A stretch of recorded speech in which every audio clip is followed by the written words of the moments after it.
안녕하세요. 오늘도 행복한 시간, 책과 함께 하는 소설입니다. 여러분의 응원과 관심은 저에게 큰 힘이 됩니다. 오늘 여러분과 함께 할 작품은 루이저 M. 엘카트 작가님의 작은 아씨들입니다. 피아노 한 대로 온 집안이 들썩이고 베스가 로렌스 저택으로 달려가 할아버지의 마음까지 사로잡는 기적 같은 일이 일어났습니다. 오늘은 어떤 일이 벌어질까요? 끝까지 함께 해주세요. 지금 시작합니다. 저 녀석은 영락없는 사이클롭스 같지 않니? 어느 날 말을 타고 요란하게 지나가며 채찍을 휘두르는 로리를 보며 에이미가 말했습니다. 어떻게 두 눈 다 멀쩡하게 잘 달려있는데 그런 말을 하니? 게다가 정말 잘생긴 눈인데 친구에 대한 작은 비난도 참지 못하는 조가 발끈하며 소리쳤습니다. 난 눈에 대해 아무 말도 안 했거든. 난 그저 오리의 말 타는 솜씨가 멋지다고 감탄한 것뿐인데 언니가 왜 그렇게 불같이 화를 내는지 모르겠어. 세상에나 저 어리석은 애가 켄타우로스를 말하려던 건데 사이클롭스라고 했잖아. 조는 참지 못하고 한바탕 웃음을 터뜨렸습니다. 그렇게 무리할 것 없어. 이건 데이비스 선생님 말씀처럼 실수해서 말이 헛나온 것뿐이거든. 이미는 라틴어를 섞어가며 조의 말을 받아쳤습니다. 나도 모리가 저 말에 쓰는 돈 좀 가졌으면 좋겠다니까. 그녀는 혼잣말처럼 중얼거렸지만 언니들이 듣기를 바라는 눈치였습니다. 왜? 뭐가 그렇게 필요해? 이미의 또 다른 엉뚱한 실수에 조가 다시 웃음을 터뜨렸지만 매그는 자상하게 물었습니다. 아유, 너무 필요해서 그래. 나 지금 빚이 너무 많아서 다음 달까지 용돈 받을 차례도 아니거든. 빚이라니, 에이미? 무슨 소리야. 매그의 얼굴에 진지함이 드리워졌습니다. 글쎄, 절인 라임 한 다스 정도는 빚졌을걸? 엄마가 가게에서 외상하지 말라고 하셨으니까 돈이 없으면 갚을 수가 없잖아. 자, 어디 자세히 말해 보렴. 요즘은 라임이 유행이니? 옛날엔 고무 조각 찔러서 콩 만들고 그랬는데 말이야. 매그는 웃음을 참으려 애썼지만 에이미의 표정은 너무나 진지하고 중요한 일이었습니다. 글쎄요.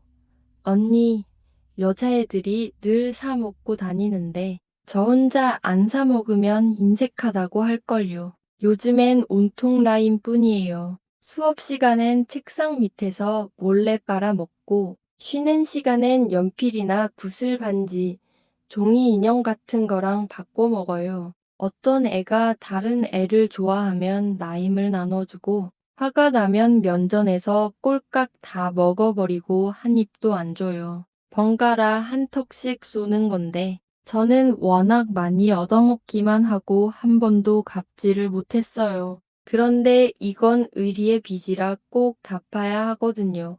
언니도 아시죠? 얼마나 있어야 그 빚을 다 갚고 내 명예를 회복할 수 있을까? 매그는 지갑을 꺼내며 물었습니다. 25센트면 충분하고도 남아서 언니 대접할 돈도 몇 센트 남을 거예요. 언니는 라임 안 좋아하세요.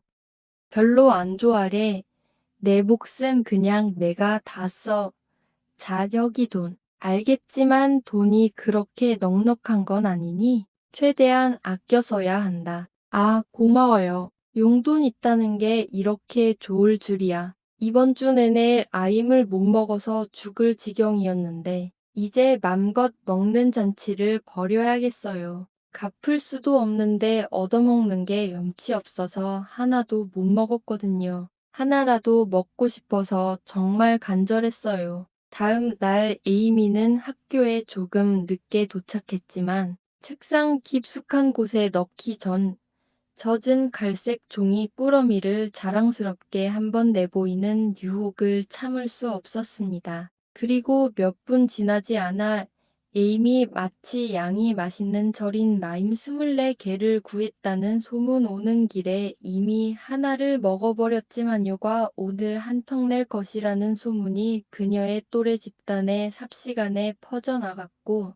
친구들의 관심은 거의 감당하기 어려울 지경이었습니다. KT 브라운은 그 자리에서 다음 파티에 초대했고 메리 킹슬리는 쉬는 시간까지 시계를 빌려주겠다고 졸랐습니다. 그러는가 하면 예전에 에이미가 아임이 없다고 모질게 놀렸던 빗고기 선수 제니 스노우는 즉시 모든 적개심을 거두고 풀기 어려웠던 수학 문제들의 답을 기꺼이 알려주겠다고 제안했습니다. 하지만 에이미는 스노우 양인 암의 라임 냄새를 맡지 못할 정도로 코가 납작하지 않은 어떤 사람들이나 받아먹는 것을 부끄러워하지 않는 건방진 사람들에 대해 비꼬았던 모진 말을 잊지 않고 있었습니다. 그녀는 차가운 전보 같은 한마디, 갑자기 그렇게 친절하게 굴 필요 없어. 어차피 너한테는 안 줄 거니까. 라는 말로 스노우 양의 기대를 단숨에 꺾어버렸습니다. 그날 아침, 한 저명한 인사가 우연히 학교를 방문했습니다. 그리고 에이미가 멋지게 그린 지도는 칭찬을 받았죠. 이 영광은 스노우 양의 영혼을 시기심으로 들끓게 했고 마치 양은 마치 학구열 넘치는 젊은 공작새처럼 으스대는 태도를 취했습니다. 하지만 교만은 곧 파멸을 부르는 법. 복수심에 불타던 스노우 양은 비극적인 성공을 거두며 판세를 완전히 뒤집어 버렸습니다. 손님이 상투적인 찬사를 늘어놓고 몸을 숙여 인사를 마치자마자 제니는 중요한 질문을 하는 척하며 담임 선생님인 데이비스 선생님께 에임이 마치 양의 책상에 절인 라임이 있다고 일러바쳤던 것입니다. 이제 데이비스 선생님은 절인 라임을 불법 물품으로 선언하고 이 규칙을 어기는 첫 번째 학생은 공개적으로 매질하겠다고 엄숙히 맹세한 터였습니다. 이 인내심 강한 분은 오랜 전쟁 끝에 껌을 추방하는 데 성공했고 압수한 소설과 신문은 불태워 없앴으며 비밀 우체국을 폐쇄했고 얼굴 징그리는 것, 별명 부르기, 캐리커처 그리기 등을 금지하는 등 한 사람이 반백 명의 말괄량이 소녀들을 단속하기 위해 할 수 있는 모든 노력을 다해왔습니다. 남자아이들도 참을성을 시험하기에 충분하다고 하지만 세상에 여자아이들은 훨씬 더 심하죠. 특히 성질 급하고 신경질적인 신사들에게 가르치는 재능은 블림버 박사보다도 없는 그런 사람들에게는 말입니다. 데이비스 선생님은 그리스어, 라틴어, 대수학 등 온갖 학문에 통달하여 훌륭한 선생님으로 불렸습니다. 그러니 예의범절이나 도덕성, 감정이나 모범 같은 것은 특별히 중요하게 여겨지지 않았던 것이죠. 에이미를 고발하기에는 정말 최악의 순간이었고 제니는 그 사실을 알고 있었습니다. 데이비스 선생님은 그날 아침 커피를 너무 진하게 마신 것이 분명했습니다. 게다가 동풍이 불어 신경통이 도진 데다 학생들은 자신에게 마땅히 돌아와야 할 존경심을 보이지 않았습니다. 그러니 학생들의 솔직한 표현을 빌리자면 마녀처럼 신경질적이고 곰처럼 사납다고 할 만했습니다. 라임이라는 단어는 화약에 불꽃이 튄 것과 같았습니다. 노란 얼굴이 붉게 상기되자 선생님은 책상을 쾅 내려쳤고 그 기세에 제니는 평소와는 다른 놀라운 속도로 제자리로 뛰어 들어갔습니다. 아가씨들, 조용히 하십시오. 부탁합니다. 엄숙한 명령에 웅성거림이 멈추고 파란색, 검은색, 회색, 갈색 등 50쌍의 눈동자가 순종적으로 선생님의 무시무시한 얼굴에 고정되었습니다. 마치 교탁 앞으로 나오십시오. 에이미는 겉으로는 침착하게 순응했지만 라임이 양심을 짓눌러 속으로는 비밀스러운 두려움에 사로잡혀 있었습니다. 책상 안에 있는 라임을 가지고 나오세요. 자리에서 완전히 일어나기도 전에 그녀를 멈춰 세운 것은 바로 이 예상치 못한 명령이었습니다. 다 가져가지 마. 뛰어난 기질을 발휘한 옆자리 여학생이 속삭였습니다. 에이미는 허둥지둥 대여섯 개를 흔들어 떨어뜨리고 나머지는 데이비스 선생님 앞에 내려놓았습니다. 이토록 달콤한 향기가 코를 찌른다면 어떤 인간적인 마음을 가진 남자라도 누그러질 것이라고 생각했기 때문이었습니다. 불행히도 데이비스 선생님은 이 유행하는 절인 과일의 냄새를 특히나 싫어했습니다. 혐오감이 분노에 더해졌죠. 그게 다입니까? 전부가 아니에요. 에이미가 더듬거리며 겨우 말했습니다. 나머지도 당장 가져와. 그녀는 절망적인 눈빛으로 친구들을 한번 풀어보고는 선생님의 명령에 복종했습니다. 더는 없느냐? 저는 거짓말을 하지 않습니다. 선생님, 그래, 그렇게 보이는군. 자, 이 역겨운 것들을 2개씩 집어 창밖으로 던져버려라. 마지막 희망이 사라지고 그토록 간절히 바라던 먹거리가 갈망하던 입술 앞에서 산산이 부서지자 교실에는 동시에 깊은 한숨이 터져 나왔습니다. 그 한숨이 작은 돌풍을 일으키는 듯 했습니다.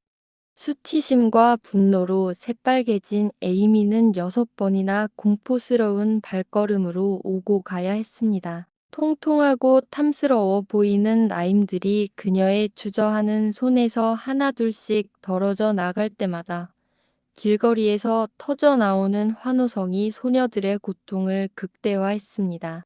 그것은 다름 아닌 그들의 앙숙인 작은 아일랜드 아이들이 그들의 잔치를 기뻐하고 있다는 것을 알려주었기 때문입니다.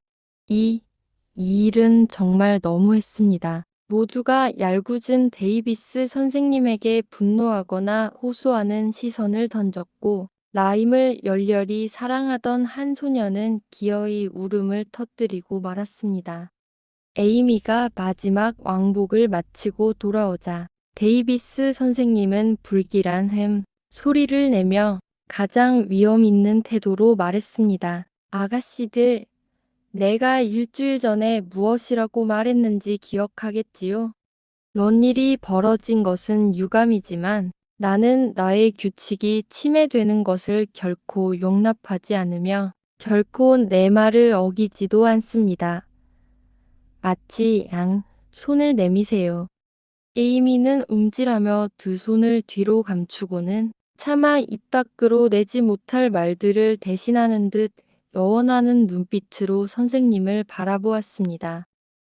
그녀는 늙은 데이비스로 불리던 선생님이 나름 아끼던 학생이었고 저의 개인적인 생각으로는 만약 발칙한 한 여학생의 분노가 쉬익 하는 소리로 터져 나오지 않았다면 선생님도 그 순간만큼은 자신의 말을 어겼을지도 모른다고 생각합니다. 그 쉬익 소리는 미약했지만 성미 고약한 선생님을 자극했고 에이미의 운명을 결정지었습니다. 손을 내미시오. 마치 그녀의 침묵하는 호소에 돌아온 것은 그 한마디뿐이었습니다. 에이미는 울거나 애원하는 대신 자존심 때문에 이를 악물고 고개를 뒤로 젖히며 몇 차례 따끔한 매질을 작은 손바닥으로 감수했습니다. 매질은 많지도 세지도 않았지만 그녀에게는 아무런 차이가 없었습니다. 생전 처음으로 맞았고 그녀의 눈에는 마치 선생님이 자신을 때려눕힌 것만큼이나 깊은 수치심으로 다가왔습니다. 데이비스 선생님은 일단 시작한 이상 철저하게 매듭짓기로 결심한 듯 쉬는 시간까지 연단에 서 있으시오. 라고 말했습니다. 그것은 정말 끔찍한 일이었습니다. 제자리로 돌아가 친구들의 가여워하는 시선이나 몇몇 적들의 고소해하는 얼굴을 보는 것만으로도 충분히 힘들었을 것입니다. 하지만 따끈따끈한 수치심을 안고 온 학교 학생들 앞에 서는 것은 도저히 불가능해 보였습니다. 잠시 동안 에이미는 그 자리에 주저앉아 목 놓아 울며 마음이 부서질 것 같았습니다.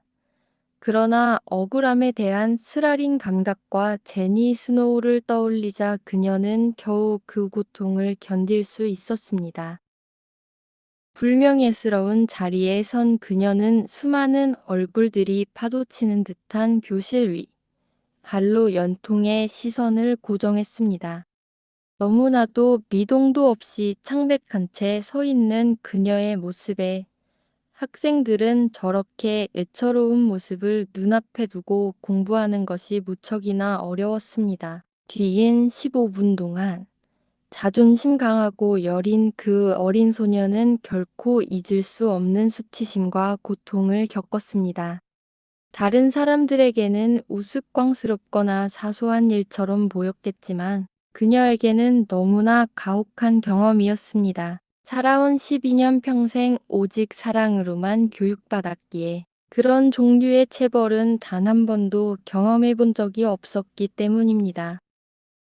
손바닥의 얼얼함과 마음의 아픔마저도 잊게 할 만큼 벼아픈 생각은 바로 이것이었습니다. 집에 가서 이 일을 말해야 할 텐데 모두들 나에게 얼마나 실망하실까?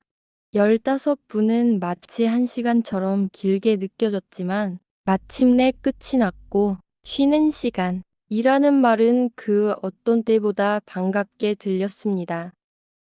이제 가도 좋습니다. 마치 양 데이비스 선생님은 자신의 심정만큼이나 불편해 보이는 얼굴로 말했습니다. 그는 에이미가 자신에게 던진 원망 섞인 시선을 오랫동안 잊지 못할 것입니다. 에이미는 아무 말 없이 곧장 대기실로 가서 자신의 물건들을 챙겨 나왔고 그곳을 영원히 떠났다고 스스로에게 맹렬히 선언했습니다. 집에 돌아왔을 때 그녀는 한없이 침울한 상태였고 얼마 후 언니들이 집에 도착하자마자 분노에 찬 가족회의가 즉시 열렸습니다. 마치 부인은 말이 없었지만 마음이 몹시 불편해 보였고 상처받은 작은 딸을 가장 부드럽고 다정한 방식으로 위로했습니다. 매그는 모욕당한 에이미의 손을 글리세린과 눈물로 정성껏 닦아주었고 패스는 이런 깊은 슬픔에는 자신이 아끼는 아기 고양이들도 위로가 되지 못할 것이라 여겼습니다. 존은 붕괴하며 데이비스 선생님을 당장 체포해야 한다고 목소리를 높였고 해나는 그 악당에게 주먹을 흔들며 마치 절구통에 데이비스 선생님을 넣고 빻는 것처럼 저녁 식사로 내놓을 감자를 읊겠습니다. 에이미의 학교 이탈은 친구들을 제외하고는 아무도 신경 쓰지 않는 듯 했습니다. 그러나 눈치 빠른 소녀들은 오후가 되자 데이비스 선생님이 꽤 너그러워졌지만 동시에 유난히 초조해한다는 것을 알아챘습니다. 학교가 파하기 직전 조가 굳은 표정으로 교탁으로 성큼성큼 걸어와 어머니의 편지를 건넸습니다. 그리고는 에이미의 물건들을 챙겨 나왔고 마치 그곳의 먼지를 털어내듯 현관 매트에 부츠에 묻은 진흙을 꼼꼼히 긁어내며 떠났습니다. 그날 저녁 마치 부인이 말했습니다. 그래, 학교는 좀 쉬어도 좋다. 하지만 베스와 함께 매일 조금씩은 공부하도록 하렴. 나는 체벌을, 특히 여자아이들에게 하는 것은 결코 찬성하지 않는단다. 데이비스 선생님의 가르치는 방식도 마음에 들지 않고 내가 어울리는 아이들이 너에게 좋은 영향을 준다고 생각하지도 않아. 그러니 내가 다른 곳으로 가게 할지 말지는 아버지께 여쭤본 후에 결정할 것이야. 잘된 일이죠. 저는 모든 여자애들이 다 학교를 떠나서 그 낡은 학교가 망해버렸으면 좋겠어요. 그 맛있는 아임들을 생각하면 정말 미칠 것 같아요. 에이미는 마치 순교자라도 된 듯한 표정으로 한숨을 쉬었습니다. 내가 아임을 잃은 것에 대해 나는 유감스럽지 않다. 내가 규칙을 어겼고 불순종에 대한 벌을 받아 마땅했기 때문이지. 이 엄중한 대답은 오직 동정만을 기대했던 어린 아가씨를 꽤나 실망시켰습니다. 엄마는 제가 온 학교 앞에서 망신당한 게 좋다는 말씀이세요. 에이미가 울먹였습니다. 나는 잘못을 바로잡는 방법으로 그런 방식을 택하지는 않았을 것이다. 어머니가 대답하셨습니다. 하지만 때로는 더 온화한 방법보다 그런 가혹한 경험이 너에게 더 큰 도움이 될 수도 있다고 생각한다. 요즘 뇌가 꽤나 우쭐해져 가는 것 같았는데, 이제 내 스스로 그것을 바로잡아야 할 때야. 너에게는 많은 재능과 좋은 점들이 있지만 굳이 그것을 과시할 필요는 없단다. 자만심은 가장 훌륭한 천재성마저 망치게 하는 법이니 진정한 재능이나 선량함은 오래도록 묻혀 있기 어렵고 설령 그렇다 해도 그것을 가지고 잘 활용하고 있다는 자각만으로도 충분히 만족스러워야 한단다. 모든 힘의 가장 큰 매력은 바로 겸손함이란다. 맞아요. 정말 그래요. 구석에서 조아 체스를 두고 있던 로리가 외쳤습니다. 전에 제가 알던 한 소녀는 정말 놀라운 음악적 재능을 가지고 있었는데 자신은 그걸 몰랐어요. 혼자 있을 때 작곡한 작은 곡들이 얼마나 달콤하고 아름다운지 전혀 짐작도 못했고 누가 말해줘도 믿지 않았을 거예요.